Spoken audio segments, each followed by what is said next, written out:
वाराणसी 2 अगस्त 2025 प्रधानमंत्री नरेंद्र मोदी अपने संसदीय क्षेत्र वाराणसी के 51वें दौरे पर पहुंचे और यहां 2183.45 करोड़ रुपए की लागत वाली 52 विकास परियोजनाओं का लोकार्पण व शिलान्यास किया।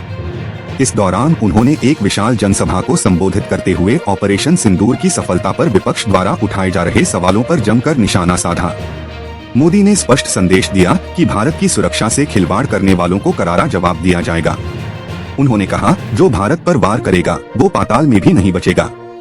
2183.45 करोड़ रुपए की परियोजनाओं का उद्घाटन शिलान्यास। सेना द्वारा किए गए ऑपरेशन सिंदूर की सफलता पर जोर। देश विरोधी मानसिकता पर तीखा हमला। विपक्ष को घेरा, कहा कुछ लोग सेना की उपलब्धियों से दुखी। वाराणसी के लिए नई योजनाओं का ऐलान। विकास की नई इबारत लिखती काशी। प्रधानमंत्री मोदी ने कहा कि वाराणसी अब पुरानी पहचान को आधुनिक स्वरूप में ढाल रहा है। उन्होंने कहा कि इस शहर का भविष्य उज्जवल है और यहाँ की संस्कृति, अध्यात्म और विकास तीनों साथ साथ चल रहे हैं। लोकार्पित परियोजनाओं में शामिल हैं काशी स्मार्ट सिटी प्रोजेक्ट के तहत सड़कों, हाईटेक पार्किंग व शहरी सुविधाओं का निर्माण, मेडिकल इंफ्रास्ट्रक्चर, आधुनिक अस्पताल भवन, मेडिकल कॉलेज के नए ब्लॉक, जल जीवन मिशन, ग्रामीण इलाकों में स्वच्छ जल आपूर्ति हेतु नई पाइपलाइन परियोजनाएं, गंगा संरक्षण योजना, घाटों के जीर्णोद्धार और जल शुद्धि तकनीकों का विस्तार, सौर ऊर्जा और हरित ऊर्जा परियोजनाएं। पीएम मोदी ने कहा, काशी देश का गौरव है। यहाँ के लोगों ने जो प्रेम और विश्वास दिया है वो मेरे लिए पूंजी है। मैं यहाँ के विकास में कोई कमी नहीं रहने दूंगा। ऑपरेशन सिंदूर पर विपक्ष को जवाब। प्रधानमंत्री मोदी का भाषण तब राजनीतिक रूप से तीखा हो गया जब उन्होंने हालिया सैन्य अभियान ऑपरेशन सिंदूर का जिक्र किया। उन्होंने कहा, देश ने देखा कि जब हमारे जवानों पर हमला हुआ तो सेना ने आतंकियों को मुंहतोड़ जवाब दिया।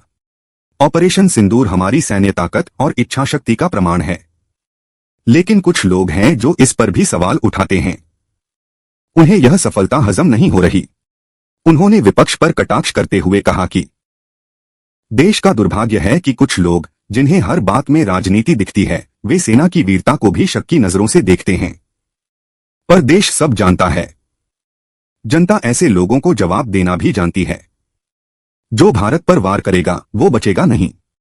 प्रधानमंत्री ने अपने भाषण में दोहराया कि भारत अब कमजोर नहीं है और उसकी नीति स्पष्ट है। हम न पहले छेड़ते थे न अब छेड़ते हैं, लेकिन जिसने भारत की तरफ आंख उठाई वो बच नहीं पाएगा। उन्होंने सख्त अंदाज में कहा, जो भारत पर वार करेगा वह पाताल में भी छिप जाए तो भी नहीं बचेगा। यह कथन देश की सुरक्षा नीति में बदलाव और सरकार की निर्णायक सैन्य रणनीति को दर्शाता है। सेना का सम्मान, राजनीति नहीं। प्रधानमंत्री मोदी ने स्पष्ट किया कि हमारी सेना की शौर्य गाथाएं किसी दल की नहीं, पूरे देश की हैं। इन पर राजनीति करना सैनिकों का अपमान करना है। विपक्ष को सोचना चाहिए कि वह किस दिशा में जा रहा है। उन्होंने लोगों से अपील की कि देश की एकता और सुरक्षा से जुड़े मामलों में एक स्वर में बात होनी चाहिए। जो भारत पर वार करेगा वो बचेगा नहीं।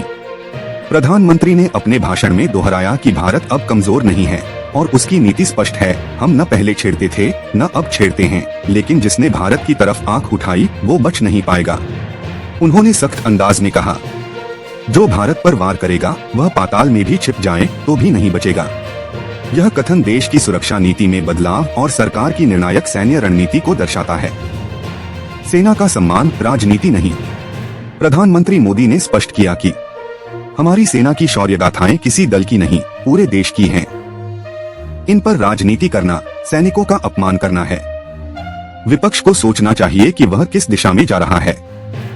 उन्होंने लोगों से अपील की कि देश की एकता और सुरक्षा से जुड़े मामलों में एक स्वर में बात होनी चाहिए। वाराणसी सांस्कृतिक नगरी से स्मार्ट सिटी की ओर। पीएम मोदी ने काशी की लगातार बदलती छवि की सराहना की। उन्होंने कहा, अब काशी में श्रद्धा के साथ सुविधा भी है। पुरानी विरासत को आधुनिक तकनीक के साथ जोड़ा जा रहा है। उन्होंने काशी विश्वनाथ धाम के निर्माण, गंगा तटों के सौंदर्यीकरण और ट्रांसपोर्ट नेटवर्क को मजबूत करने की योजनाओं की चर्चा की। काशी विश्वनाथ धाम कॉरिडोर के दूसरे चरण का कार्य जल्द शुरू। बाबतपुर एयरपोर्ट से शहर तक नई इलेक्ट्रिक बस सेवा। वाराणसी गाजीपुर 4 लेन हाईवे का कार्य प्रगति पर। राजनीतिक संदेश भी साफ। अपने भाषण के अंत में पीएम मोदी ने आगामी चुनावों की ओर इशारा करते हुए कहा कि देश देख रहा है कि किसे विकास चाहिए और कौन केवल झूठ की राजनीति कर रहा है। जनता अब भावनाओं में नहीं बहती, अब वह विकास देखती है, कार्य देखती है। जनता में जोश, सुरक्षा पर भरोसा। प्रधानमंत्री के भाषण के दौरान बार बार भारत माता की जय और मोदी मोदी के नारों से सभा स्थल गूंजता रहा। लोगों ने कहा कि पीएम मोदी के आने से उन्हें विश्वास होता है कि देश सुरक्षित हाथों में है। एक स्थानीय व्यापारी ने कहा, जो बात पीएम मोदी कहते हैं वह करते भी हैं। काशी में जितना काम हुआ है वैसा पहले कभी नहीं देखा।